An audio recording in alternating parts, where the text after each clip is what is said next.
Em Jesus confiar, sua lei observar. Oh, que gozo, que bênção, que paz, satisfeito guardar tudo quanto ordenar. Alegria perene nos traz. Crer, observar tudo quanto ordenar. O fiel obedece ao que Cristo mandar. O inimigo falaz, a calúnia mordaz, Cristo sabe desprestigiar. Nem tristeza, nem dor, nem intriga maior pode o crente fiel abalar. Crer e observar tudo quanto ordenar. O fiel obedece ao que Cristo mandar. Grande prova de amor, comunhão no Senhor, tem o crente zeloso e leal, o seu rosto mirar, seus segredos privar, é consolo que não tem igual. Crer e observar tudo quanto ordenar. O fiel obedece ao que Cristo mandar.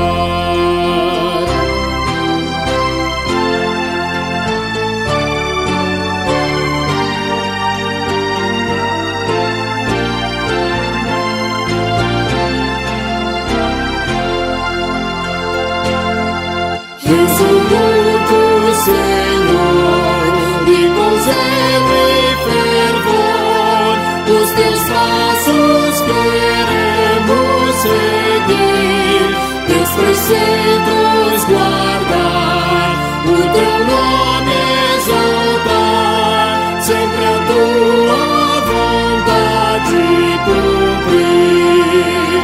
Crer e observar tudo quanto ordenar. O fiel obedece ao que Cristo mandar.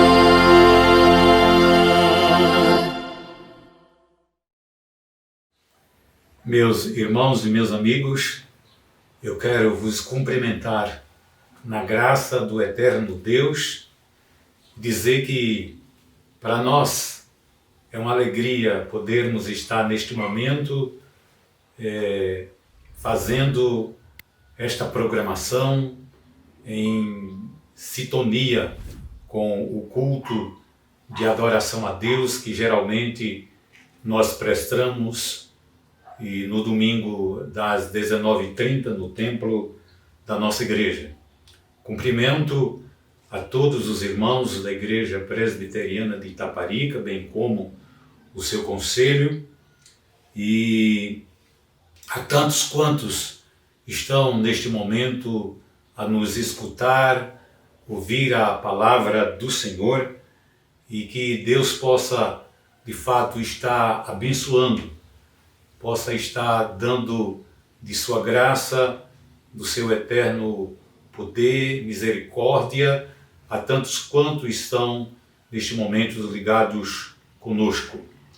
E eu quero nesse momento convidá-los para abrir a palavra de Deus lá na epístola que São Paulo escreve aos Romanos, no capítulo 8, e nós vamos proceder à leitura dos versículos 18 ao versículo 25, assim expressa a palavra de Deus. Porque para mim, tenho por certo que os sofrimentos do tempo presente não podem ser comparados com a glória a ser revelada em nós. A ardente expectativa da criação aguarda a revelação dos filhos de Deus. Pois a criação está sujeita à vaidade, não voluntariamente, mas por causa daquilo que a sujeitou, na esperança de que a própria criação será redimida do cativeiro da corrupção para a liberdade da glória dos filhos de Deus. Porque sabemos que toda a criação há um só tempo geme e suporta angústias até agora. E não somente ela, mas também nós, que temos as primícias do Espírito, igualmente gememos em nosso íntimo, aguardando a adoção de filhos, a redenção do nosso corpo. Porque na esperança fomos salvos. Ora, esperança que se vê não é esperança, pois o que alguém vê, como o espera? Mas, se esperamos o que não vemos, com paciência o aguardamos. Deus possa estar aplicando em nosso coração, no seu coração, a leitura bíblica da sua palavra. Nós vamos orar. Pai eterno, Pai querido, Deus de toda honra, Deus de toda glória, nesse instante, meu Deus, quando estamos unidos aqui e reunidos ao mesmo tempo, com o Senhor e também com nossos irmãos, para trazer a reflexão da palavra de Deus.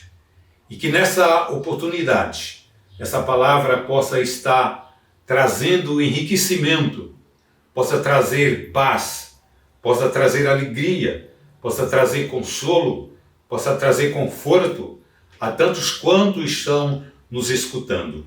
Meu Deus, fala aos corações, promove nos corações uma verdadeira edificação que traga de fato fruto para o engrandecimento e a glória do teu reino. É isso que nós te pedimos e agradecemos em nome de Jesus. Amém. Muito bem. Mais uma oportunidade que temos de expressar a palavra de Deus. E eu quero, nesse momento, começar falando a respeito, portanto, desse livro tão significativo, tão importante na vida do povo de Deus através dos séculos. Esse tratado que o apóstolo Paulo escreve, a sua epístola aos Romanos, tem sido de fato um tratado, um escrito, uma epístola que tem trazido muita alegria, muita edificação, sobretudo para aqueles que têm se consagrado na interpretação, na busca do verdadeiro conteúdo da palavra de Deus. Então, esse livro é deveras importante quando São Paulo escreve aos irmãos de Roma e trazendo àqueles irmãos profunda edificação para o engrandecimento do seu reino. E através dos séculos, nós temos sido edificados com esta palavra.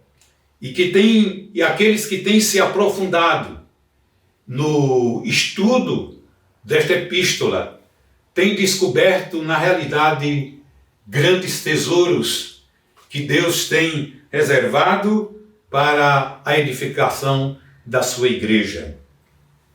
E olhando um pouquinho do contexto, portanto, desse texto, sobretudo nos capítulos 6 e 7, onde o apóstolo Paulo fala sobretudo do livramento do pecado pela sua graça, e também quando ele trata a lei, a escravidão e a graça, a lei do pecado, e depois passando, portanto, para o capítulo 8, então são assuntos que parece que nos aguardar para aquilo que ele parece nos aplicar aqui nesses versículos de 18 ao 25, onde ele fala quando se dará a consumação,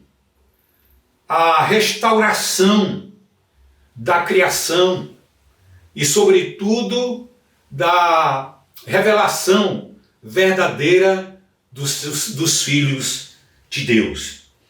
E, evidentemente, que quando ele trata aqui, sobretudo o assunto que ele traz os tradutores, os sofrimentos do presente e as glórias do porvir, eu quero, portanto, trazer uma palavra nesse momento sobre o tema o porvir é o melhor. Repetindo, o porvir é o melhor. E quando se trata do porvir, evidentemente que nós estamos tratando, conforme o texto, daquelas coisas que haverão de acontecer no futuro. Que ele seja um futuro próximo, que ele seja um futuro mais longínquo, mas que tudo tem, de fato, aquele propósito que Deus tem, na realidade, propositado para a igreja, para o seu povo, para a redenção do seu povo. E eu quero fazer alguns destaques nesse texto, conforme São Paulo nos escreve aqui. E o primeiro ponto que eu quero destacar, o primeiro destaque, é o contraste do sofrimento com a glória futura. O contraste do sofrimento com a glória futura. E no versículo 18 ele diz: porque para mim tenho por certo que os sofrimentos do tempo presente não podem ser comparados com a glória a ser revelada em nós.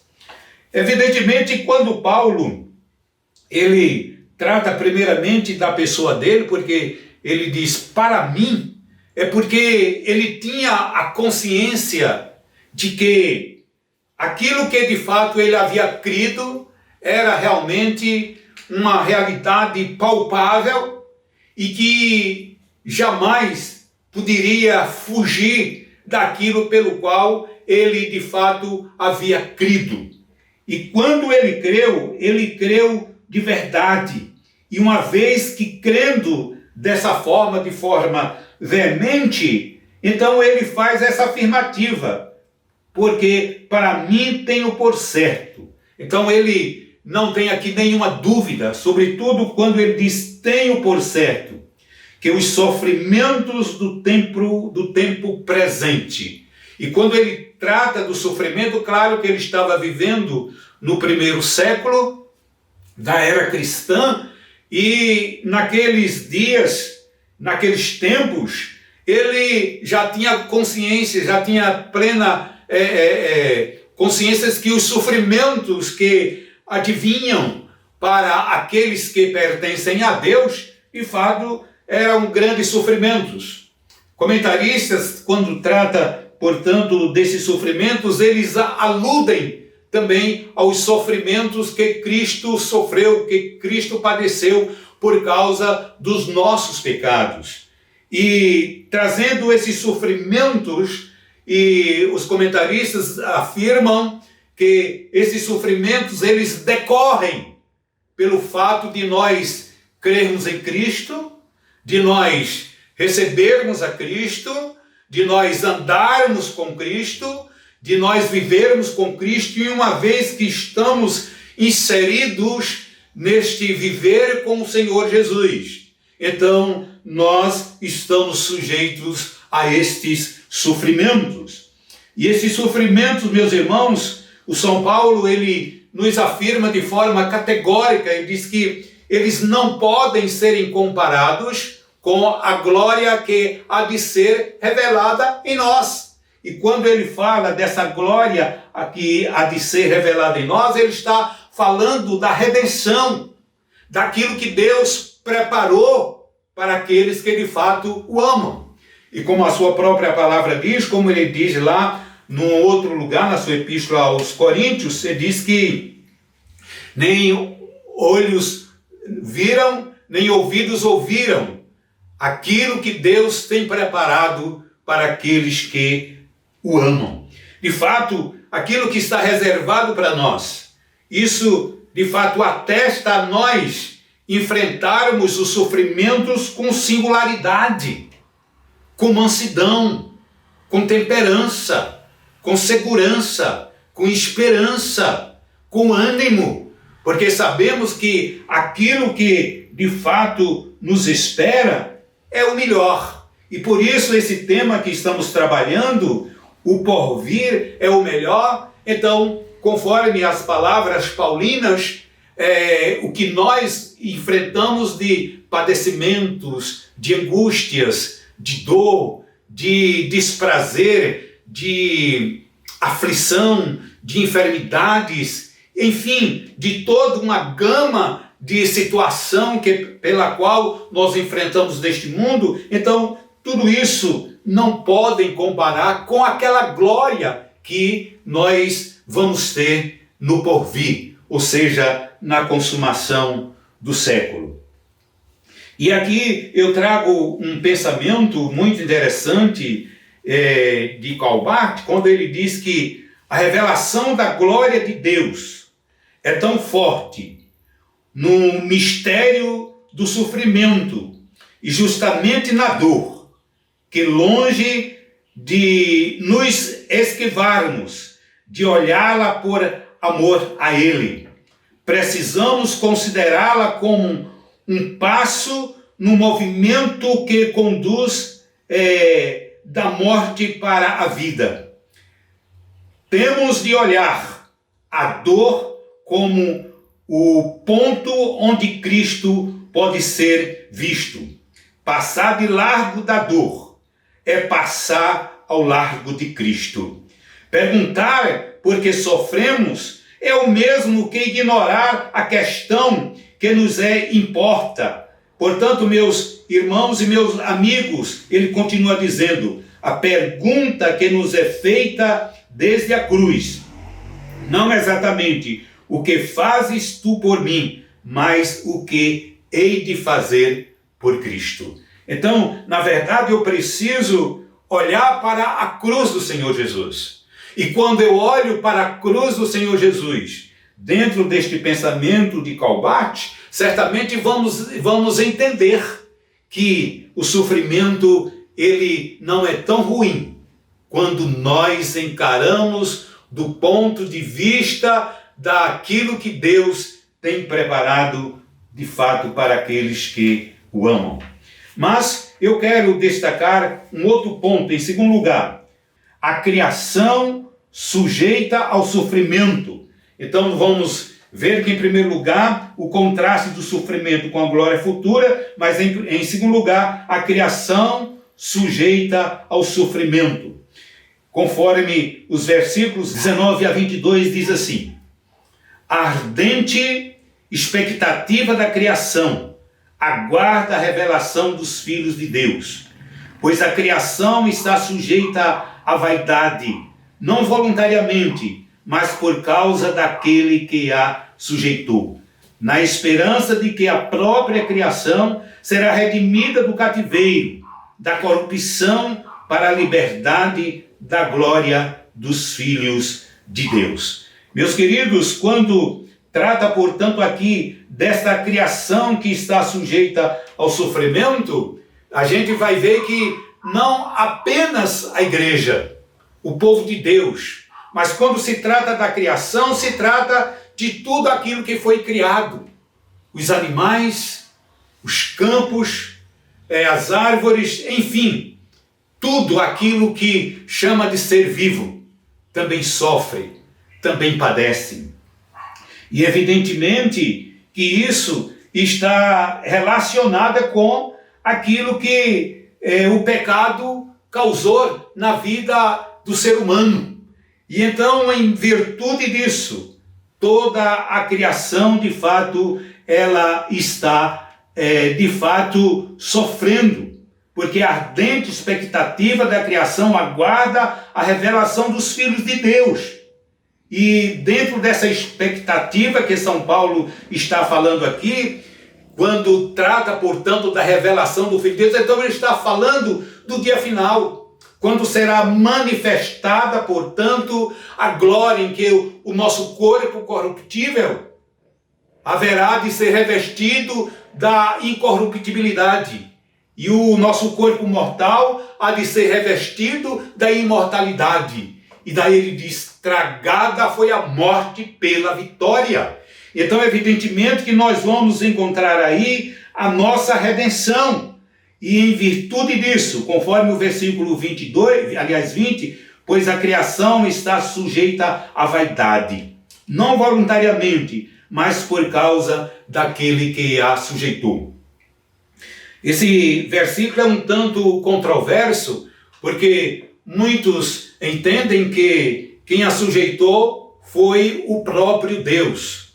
Outros aludem a Adão, porque uma vez que ele pecou, e então ele atraiu para toda a sua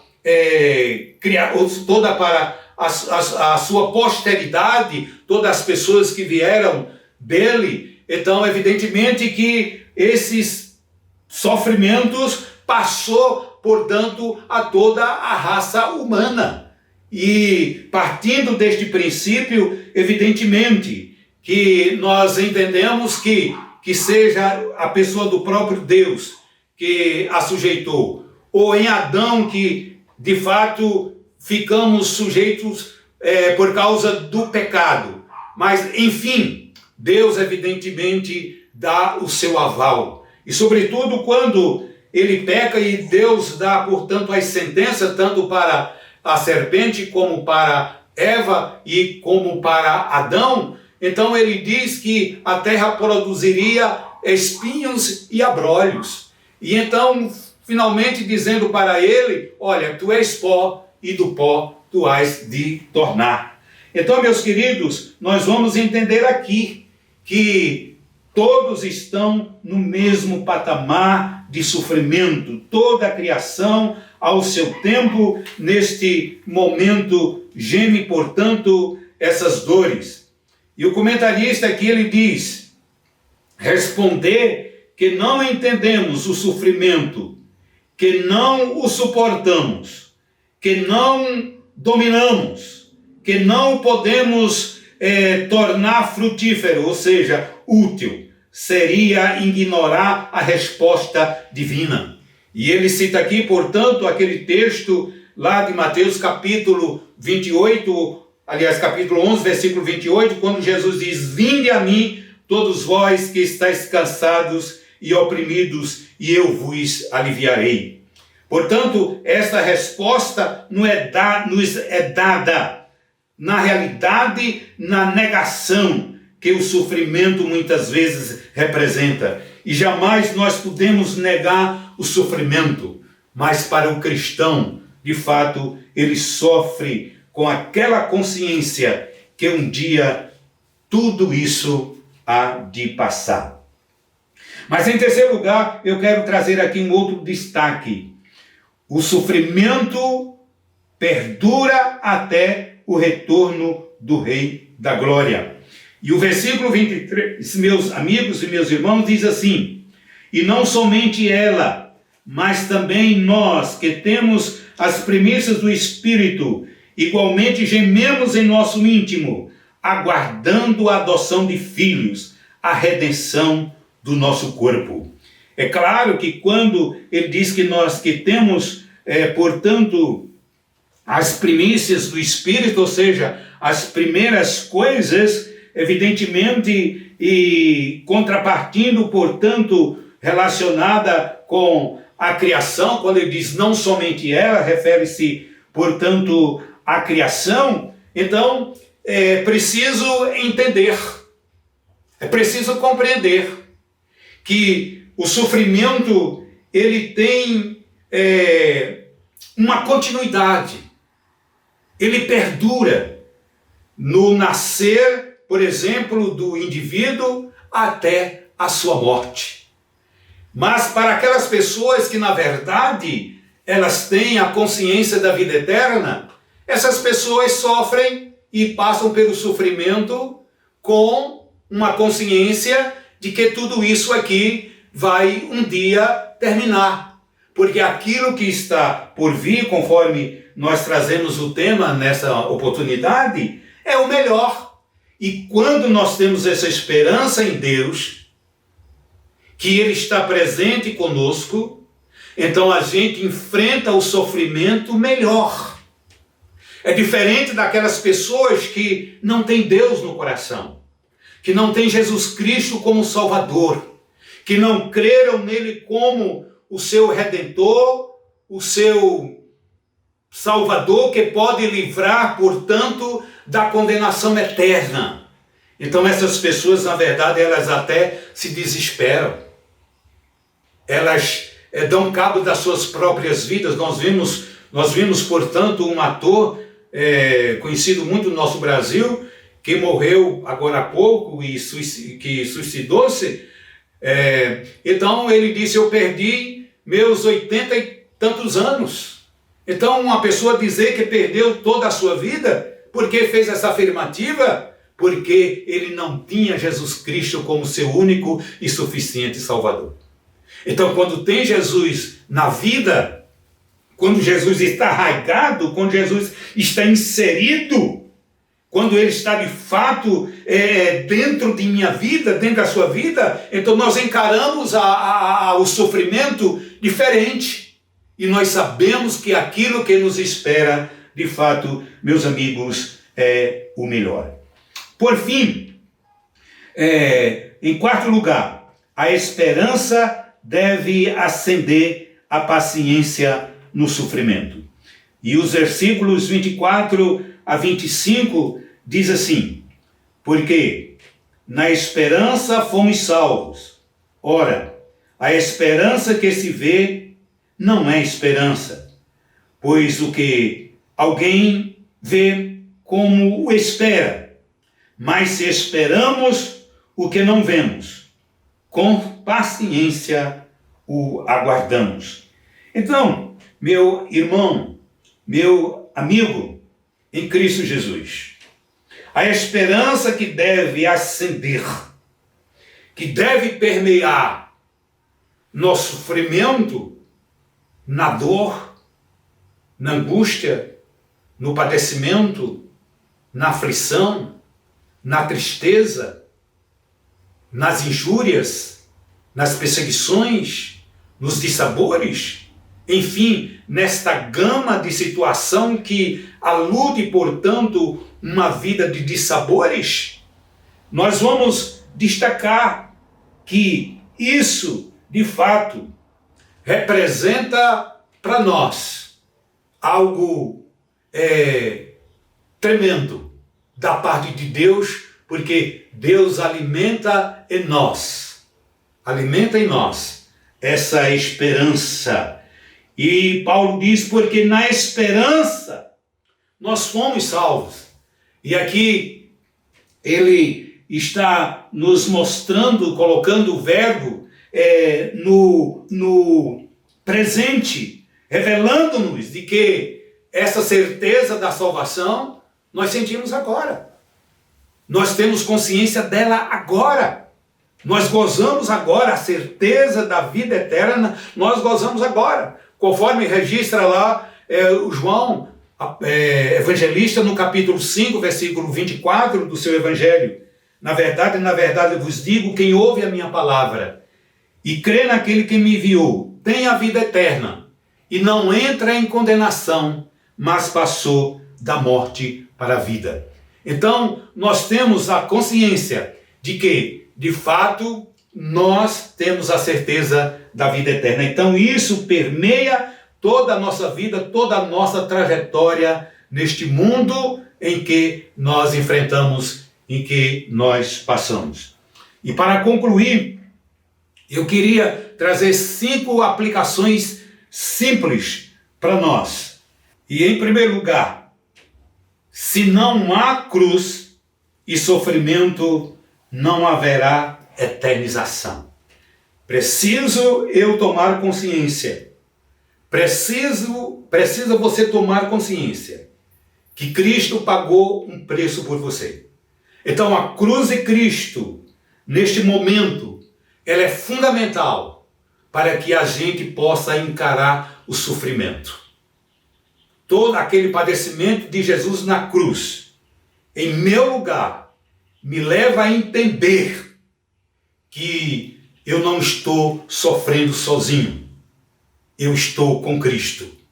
E é, portanto, atrás da cruz do Senhor Jesus que eu estou escondido.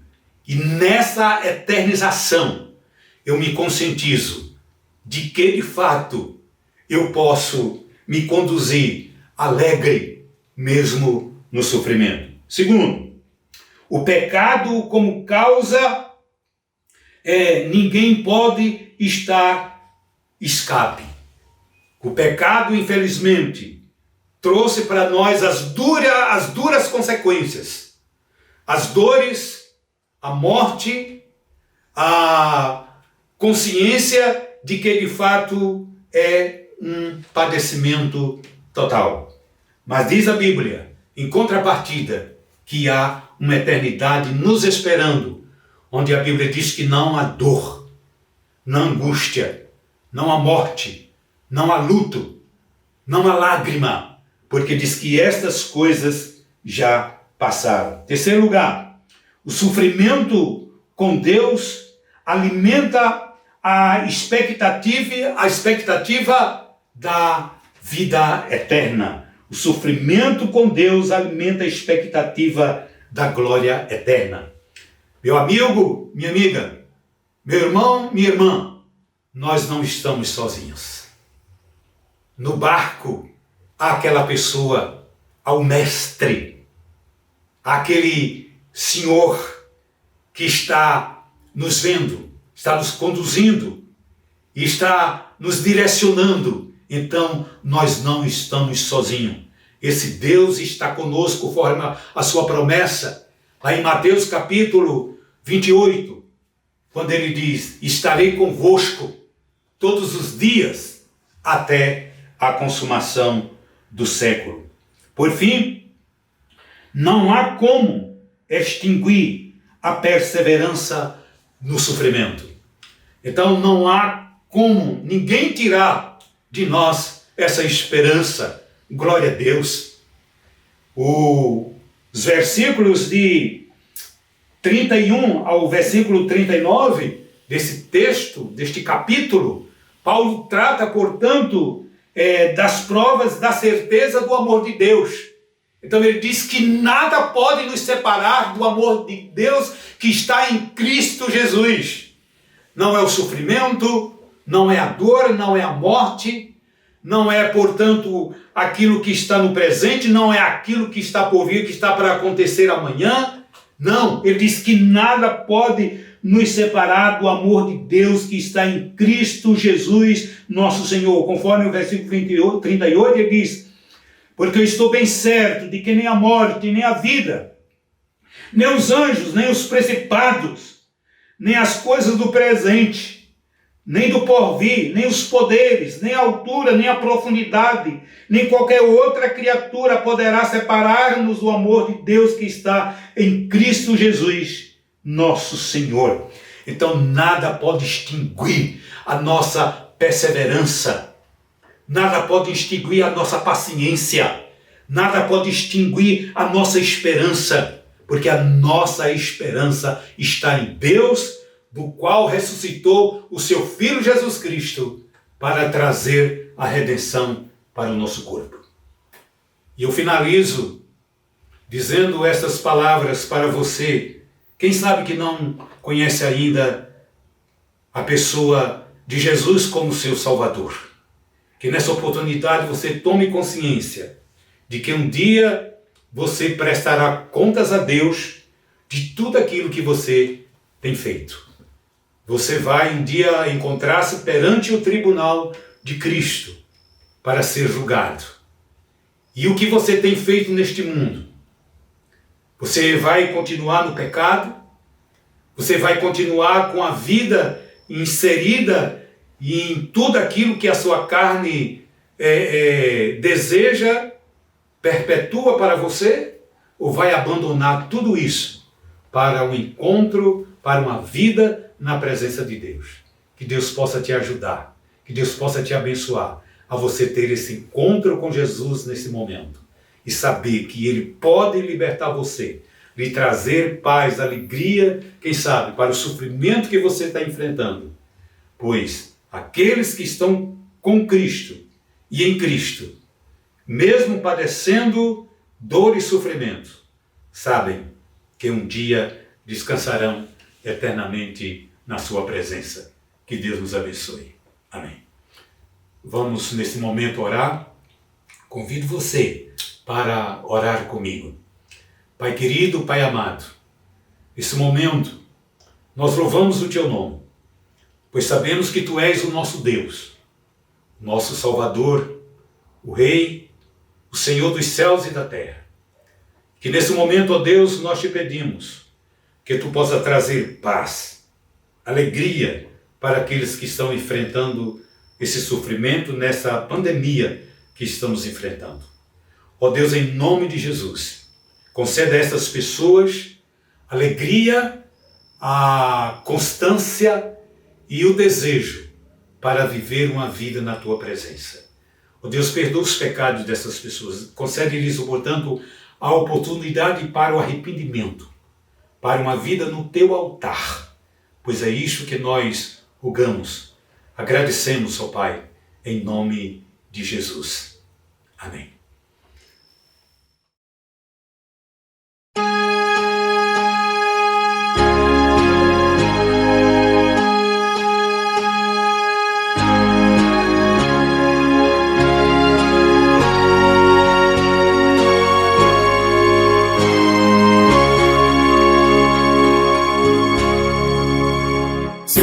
Paz a mais doce me deres usar, se dor a mais forte sofrer, ou seja o que for, Tu me fazes saber que feliz com Jesus sempre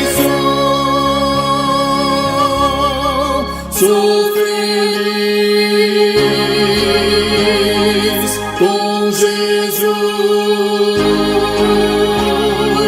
sou feliz com Jesus, meu Senhor. Embora me assalte o cruel Satanás e ataque com vis tentações, ó certo eu estou, apesar de aflições, que feliz eu serei com Jesus. Sou feliz com Jesus, sou feliz com Jesus, meu Senhor. Meu triste pecado por meu Salvador foi pago de um modo cabal. Valeu-me o Senhor, ó mercê sem igual. Sou feliz, graças dou a Jesus. Sou feliz com Jesus.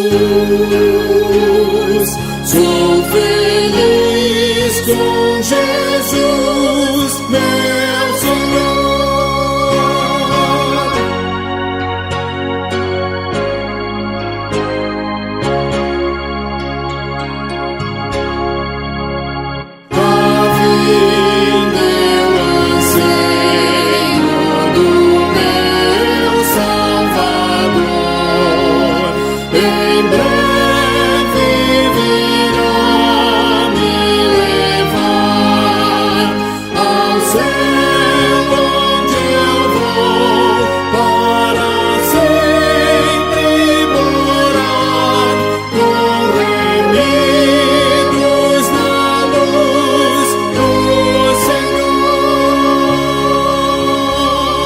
Sou feliz com Jesus. Sou feliz com Jesus, meu Senhor.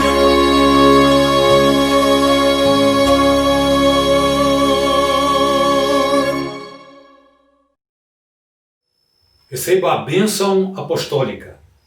Que a graça do nosso Senhor Jesus Cristo, esperança nossa, o amor inigualável de Deus, nosso querido Pai, a imensurável comunhão do Espírito Santo Consolador, recaiam sobre vós, irmãos, agora e sempre.